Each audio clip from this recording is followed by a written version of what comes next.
Et là, on voit bien que les emplois se concentrent autour de quelques métropoles.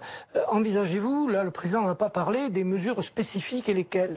Alors, c'est vrai qu'on a longtemps tablé en France sur le fait que, finalement, si on concentrait la réussite économique dans les grandes villes, les petites villes autour finiraient de manière un peu, parfois un peu magique par en profiter. C'est le ruissellement. C'est le ruissellement territorial. Force est de constater que ça ne fonctionne pas bien ou ça fonctionne mal. Alors, de manière macroéconomique, il y a un certain nombre de décisions qui ont été prises qui permettent de faire en sorte que les entreprises en France dégagent des marges de manœuvre pour investir, pour réaliser de la recherche et faire en sorte de potentiellement créer des emplois. D'ailleurs, ça marche.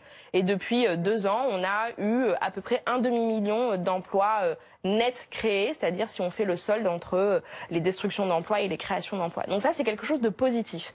Maintenant, il s'agit de venir à la maille d'un territoire. On a mis en place un dispositif depuis le début de l'année qui s'appelle Territoire d'industrie. Alors, on a souvent des très beaux noms pour de très beaux dispositifs.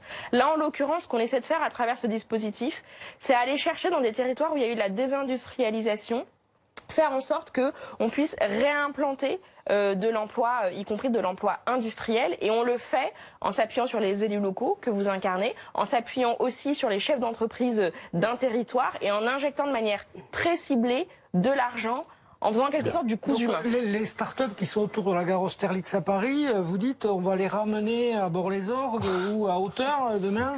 Non, je vous parle pas des startups, je vous dis qu'il faut qu'en fonction du territoire, il puisse y avoir de l'emploi qui est adapté. Donc je ne vous ferai pas l'insulte de vous faire croire que la dernière startup high-tech du numérique va venir s'implanter chez vous directement. Pourtant, c'est